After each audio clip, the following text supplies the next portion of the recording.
Hello again, it's Lock Noob, and I have a really nice lock here. This was lent to me by Pete Restall, go check out his YouTube channel, and this is the Federal Lock HS70, and I assume that means high security 70 mils, because we have a 70 mil brass padlock which weighs a lot. Actually, it is it's definitely half a kilo or more, and the high security, well, not only do you have an extremely big piece of brass here, but you have a 14mm molybdenum alloy shackle. I mean, this is gigantic. I don't think I've seen, well, physically held a lock with a shackle much bigger than that.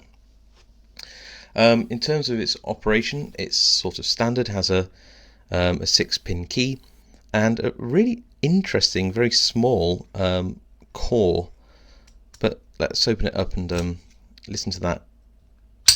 I mean, that's a really nice meaty click, and if you look down inside there, you can see that it's a massive ball bearing, and you can see how big it is by looking at the cuts in the shackle which would receive those ball bearings either side. So, you know, really good anti-shim properties. There's also a little screw there which will allow you to take out the core. I won't do that at this time, but it is repinnable as well. So in terms of physical security, I think this Federal Lock is really well equipped.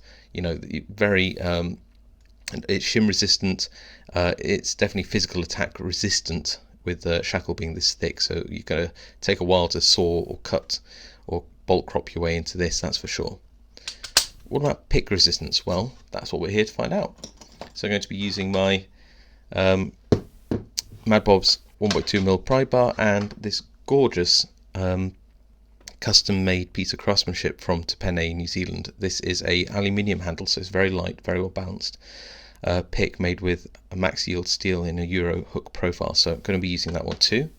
And another thing just about the keys, you can see that in terms of the bitting, it's actually pretty good. So 6 pins with the first 2 cut very low, which makes it very hard to set pins 3 and 4, which are very high. So I'm just going to leave that key there for your reference, and let's have a go at picking this.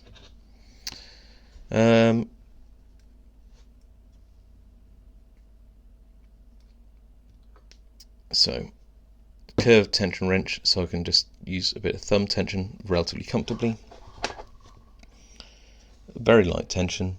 I can get through the warding quite easily with this pick, so that's good too. 6, so pin 6, 5, 4, 3, 2, 1. Not happy with the tension on that, just going to restart. 5, 4,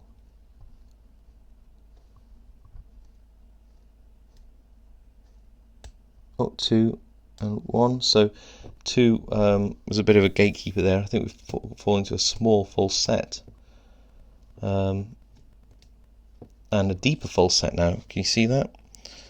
Let's turn it around for you. So just tickling those pins, pin 4 I think got us into a false set. So let's find some spools to deal with. 6 seems solid.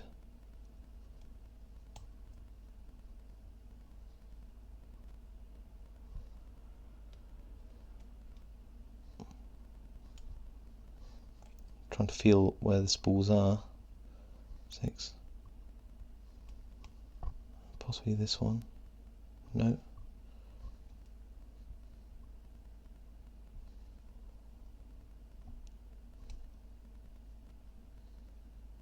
Ah, here we go. So on pin 3, I think. Might have lost a false set there.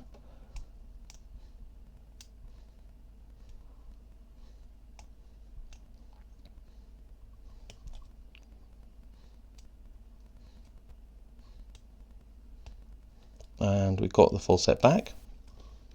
So 6, 5, 4, 3. Okay, on 3 again. Try not to offset anything. And we've got an open. There we go. Let's just pull that around. That's really strong. So, phew. So in terms of prick resistance, that was pretty easy actually. There's a couple of spools in there. I think that the spring tension in this lock does make it slightly harder, but a couple of spools, no serrated pins in there. I think that this could have done a lot better in terms of pick resistance for such a big heavy lock, which is obviously, you know, resistant to physical attacks. I think it's relatively soft in terms of anti-pick. So there you go. I hope you enjoyed that video. I hope you enjoyed this beautiful pick as well, and I will see you next time.